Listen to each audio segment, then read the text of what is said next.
Lifestyle ব্লগের নতুন আরেকটি ব্লগে তোমাদের সবাইকে ওয়েলকাম। এখন আমি কোথায় এসেছি বলো তো? এখন আমি এসেছি ছাদে।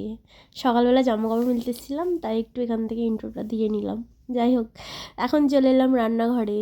আমি চা করছি, এখানে দুধ বসিয়েছি একদিকে। এটা হচ্ছে দুধ আর এটা হচ্ছে চা। এতে আদা দিয়ে চা দিয়ে চিনি দিয়ে চিনি দিয়ে ফোটাচ্ছি, তারপরে চাটা দেবো। একটু দুধটা ফুটে উঠুক, নাহলে কেটে যেতে পারে, ওই জন্য। তো দেখতে থাকো সারাদিন কী করি না করি। আমার ভিডিও যদি ভালো লাগে তো লাইক কমেন্ট শেয়ার সাবস্ক্রাইব করে পাশে থেকো। আমার শরীরটা খারাপ, তো তাই এরকম গলায় শোনাচ্ছি, ঠিক আছে? যাই হোক, একটু কষ্ট করে দেখে নিও, আর কি বলবো। এই তো দেখো, এখন আমি চাটা করে নিচ্ছি। চাটা সকালে আমার দুধ চা খেতে হেব্বি লাগে, কী বলবো। চা খেতে আমার বিশাল ভালো লাগে সকালবেলা। বেশিবার আমি চা খাই না, সকালে একবার খাই বিকেলে একবার খাই, বেশিবার চা খাই না। আমার বর সারাক্ষণ চা খেয়ে যায়, যখন 12:30 নেই, 1টা নেই, 1:30টা নেই, সবসময় চা খেয়েই আছে। যাই হোক, এই তো চা হয়ে গেল। এখন আমি চাটা খেয়ে নেবো, খেয়ে নিয়ে কাজে লেগে অন্য কাজে চলে যাবো আর কি। আজকে ভিডিওটা খুব ছোটো হয়েছে, বেশি ভিডিওটা করিনি আজকে, আমি করতে পারিনি বেশি ভিডিও। আমার শরীরটা সেরকম ভালো নেই, তো ওই জন্য অল্প অল্প ভিডিও নিয়েছি। যাই হোক, রোজই তো বড় বড় ভিডিও দিই, আজকে না একটু ছোটো করেই ভিডিও দিলাম। এই তো চা নিয়ে চলে এসেছি। এখন মা আর আমি দুজনে চা খাবো। এটা মায়ের চা ঢালছি, আর পাশের কাপটা আমার। আর ছেলে পড়তে গেছে, আর বর তো ওপরে ঘুমাচ্ছে। এই তো যাই হোক, এখন আমি বাঁধাকপি চিংড়ি করবো, তো মা সবজিটা কেটে দিয়েছে আজকে, তাই জন্য এবার প্রেসারে মুসুর ডাল হচ্ছে। আর এই যে বাঁধাকপি কড়াইশুঁটি মা কেটে দিয়েছে, আমি এবার শুধু রান্না করব। সর্দির জন্য না আমার খেতেও ভালো লাগছে না, ওই জন্য আমার বরকে চিকেন আনতে বলেছে। ও নিয়ে এসছে, কিন্তু অনেকটা বেলা হয়ে গেছে, ওই জন্য চিকেনটা পরের দিনে করব। যাই হোক, সন্ধ্যাবেলা একটু পকোড়া বানিয়ে খাবো আজকে সন্ধ্যেতে, কিন্তু চিকেনটা পরের দিনে রান্না করব। এই যে বাঁধাকপি, এই যে ধনে পাতা, এখানে পেঁয়াজ, আদা রসুন টমেটো, এই যে চিংড়ি মাছ। প্রেসারে মুসুর ডাল সিদ্ধ হচ্ছে, মুসুর ডাল, টমেটোর চাটনি, আর ওই বাঁধাকপি চিংড়ি মাছ দিয়ে তরকারি, এই রান্না হয়েছিল, আর কিছু রান্না হয়নি। রোজ রোজ তরি তরকারিও খেতে ভালো লাগে না, আর সর্দির মুখে তো কিছুই ভালো লাগছে না খেতে, মুখ যেন তেতো হয়ে আছে। তো মাছে নুন হলুদ দিয়ে নিচ্ছি আমি, এখানে রান্না করছি আমি।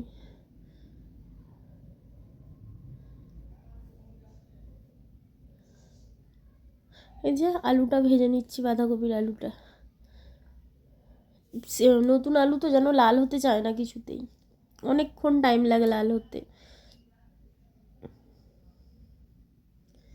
মিক্সিতে পেস্ট করবো আদা রসুন, ওই জন্য ধুয়ে নিলাম, যে আদা রসুন মিক্সিতে দিচ্ছিলাম। যাই হোক, আমি এখন রান্নাটা করে নিই, তোমরা দেখতে থাকো।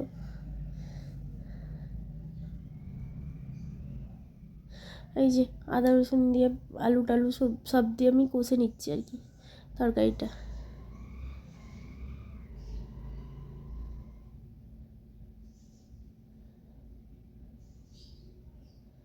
এই যে হয়ে গেল বাঁধাকপি চিংড়ি মাছ দিয়ে তরকারি। ধনে পাতাটাও দিয়ে দিয়েছি, ভেতরে ধনে পাতাটাও গলে গেছে, তাই আর ওপরে ছড়াতে পারিনি। ওপরে ঘি গরম মশলা দিয়েছিলাম, খুব একটা টেস্ট লাগেনি বাঁধাকপি, আর ভাল লাগে না। যে চাটনি, আমি সকালে আজকে ভাত খাবো। এই যে ডাল, দুপুরে রান্না, চাটনি টমেটোমে, আর এই যে বাঁধাকপি দিয়ে চিংড়ি মাছ দিয়ে তরকারি। অনেক তরকারিটা হয়ে গেছিলো, ফেলা গেছে, বাঁধাকপিটা টেস্ট লাগেনি। এই যে আমি ভাত খাবো সকালে আজকে। এখন আমি ঘর মুছতে চলে এলাম, ঘর মুছবো, ডেটল দিয়ে ঘর মুছে নেবো। এই তো ঘর মুছে নিচ্ছে এখন আমি। বিছানা তোলা হয়ে গেছে আজকে, বলছি না শরীরটা ভালো নেই, ভিডিও বানাইনি। সব বিছানা তুলে নিয়ে তারপরে দেখাচ্ছি। ওই জামা কাপড়গুলো আলমারিতে তুলবো, ওই জন্য ওখানটাতে রেখেছি।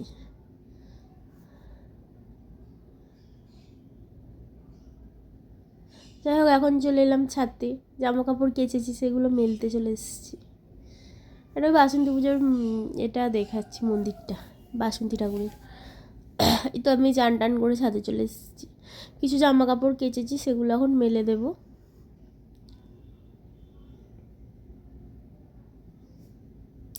রোদটা আমার এত ভালো লাগছিল না, রোদ ছেড়ে যেন আসতে ইচ্ছা করছিল না। তাও কতটা রোদ চলে গেছে, অনেকটাই বেলা হয়ে গেছে, তখন মনে হয় 2:30 মতো বাজে।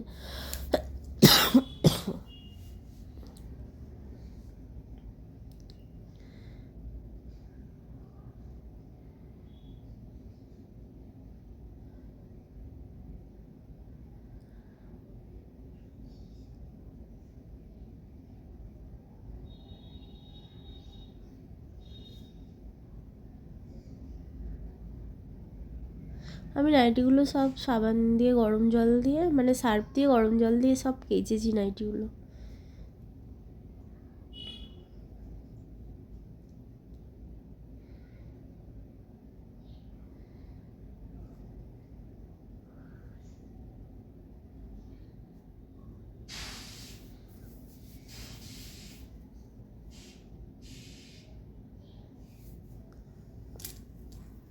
আর কটা দিন ছাতে আসবো, তারপর আর ছাতে আসবো না। যা রোদ আসবে এরপর, বাবা আমি তো ছাতে 1 মিনিটও দাঁড়াতে পারি না। আমি ওই নিচে আমাদের এই পাশে যে নিচের যে ছোটো ছাদটা দেখায় না, ওই ছোটো ছাদটার মধ্যে জামা কাপড় মেলে দিই। তখন তখন আর আমাকে উপরে উঠতে লাগে না, এত গরম আমাদের ওপরে, বাপরে। আমার যখন এসি ছিল না তখন আমরা ঘুমাতেই পারতাম না, নিচে গিয়ে থাকতে হতো আমাদেরকে, এত গরম হতো, এত গরম হতো, কী গরম ওপরে। আর একটুকু হাওয়া বাতাস ঢোকে না, কিচ্ছু না, চারদিক দিয়ে বাড়ি ঘরে ভর্তি বড় বড়। আর ওই গ্রিলটার মধ্যে জামা কাপড়গুলো মেলে দিলেই মানে ওখানেই শুকিয়ে যায়, যেতেই হয় ছাদে, ওপর ছাদে আমি উঠি না, উঠতেই লাগে না। এই শীতকাল কদিন খালি উঠি, ব্যাস।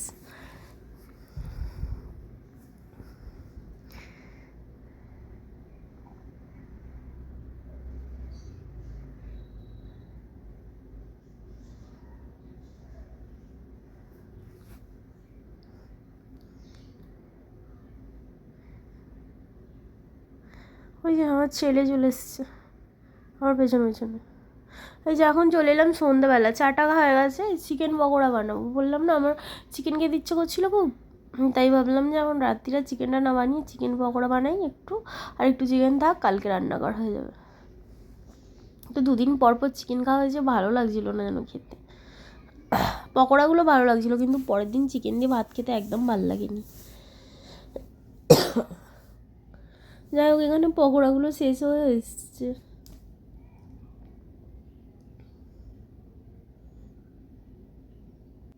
ওই দিনই আবার রাত্রিরে কড়াইশুঁটির কচুরি হলো, আলুর তরকারি হলো। মা বললো একটু কড়াইশুঁটির কচুরি করবে, তাই জন্য আবার কড়াইশুঁটির কচুরি করলাম, আলুর তরকারি করলাম। যাই হোক, রাত্রিরে পকোড়া এত, আমার ছেলে পকোড়া খেয়েছে, পকোড়া খেয়ে আর কচুরি খেতে পারলো না। আমি, আমার বর আর শাশুড়ি মা 3 জনে মিলে কচুরি খেলাম, খেয়ে শুয়ে পড়লাম। তো আজ এই পর্যন্তই রাখছি ভিডিওটা। দেখা হচ্ছে কাল আর একটি নতুন ব্লগের সঙ্গে। ততক্ষণ সবাই ভালো থেকো, সুস্থ থেকো। Good night, tata.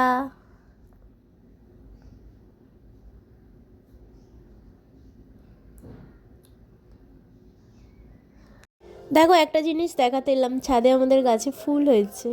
এই প্রথম এই ফুলগুলো হয়েছে, মানে পাখির দানা ফেলা হয় তো, ওখান থেকে ফুলগুলো হয়েছে।